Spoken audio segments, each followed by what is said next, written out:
பொதுவாக ம். காதலிக்கின்றவர்கள் ம். ஜாதகத்தையோ ஜோசியத்தையோ பார்க்காம திருமணம் பண்ணுறது நல்லது அப்படின்னு நினைக்கிறீங்களா? காதலிக்கிறவங்களுக்கு ஜாதகமே தேவையில்லைங்கய்யா. ஆ. தேவையே இல்லைங்களேங்கய்யா. அந்த காம்பினேஷன் அவங்க ஜாதகத்தில் இருக்குங்கய்யா. அந்த ஏன்னா காம்பினேஷன் காதலிச்சு அதுக்கப்புறம் ஜாதகத்தை பார்த்து ஜாதகம் பொருந்தலன்னு வச்சுக்கங்க, அவங்களுக்கு தேவையில்லாத மனசங்கடங்கள் வரும். ஆமாம். அதை தவிர்க்கிறதுக்கு நேராக கல்யாணம் பண்ணிக்கிறது.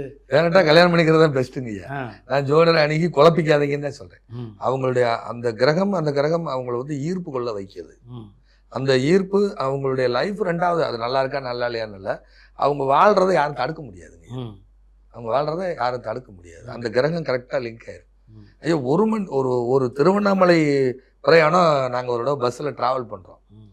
அப்போ நான் சொல்கிறேன் ஒரு 10-12 வருஷத்துக்கு முன்னாடி அந்த பொண்ணு ரெகுலராக அந்த ஏரியாவில் மந்த்லி அமௌண்ட் மாதிரி அந்த ட்ராவலிங்க்கு ஒரு டூரிஸ்ட் மாதிரி கலெக்ட் பண்ணி 50-60 கூட்டு போவாங்க. ம்.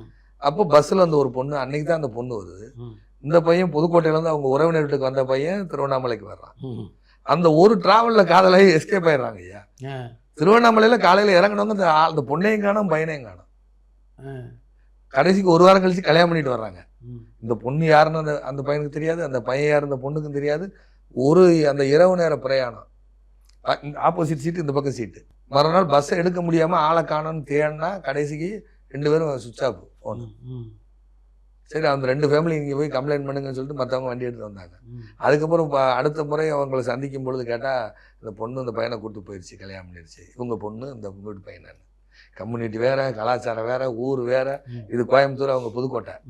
அதுக்கு பிறகு அந்த பொண்ணுடைய சித்தப்பாட்ட டேட் ஆஃப் பர்த் வாங்கி பார்த்தா அந்த பையன் பேர் ஏதாவது செந்தில் வர்றான பையன், செந்தில் தாங்க அப்படிங்கிறாரு.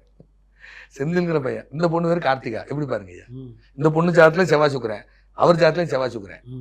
பஸ்ஸில் ரெகுலராக பிரயாணம் பண்ணுறதுனால தொடர்ந்து 2 வருஷம் அந்த பஸ்ஸில் பிரயாணம் பண்ணனால எல்லாரும் பழக்கம். நான் ஜோதிடங்கிறது தெரியும். அப்போ நான் லோக்கல் சேனலில் அங்கே அப்போல்லாம் அந்த லோக்கல் சேனல் இருக்கும், பேசிகிட்டு இருக்கேன். டேட் ஆஃப் பர்த் வாங்கி பார்த்தா இவர் செந்தில், இவர் கார்த்திகா பெண், செவ்வாய் சுக்கிரன் காம்பினேஷன். அது எவ்வளோ அக்யூரஸியாக வேலை செய்து பாருங்க ஐயா. இது சர வீட்டில் இருக்குது, பார்த்த உடனே பிடிச்சிருது, அவ்வளோதாங்க ஐயா.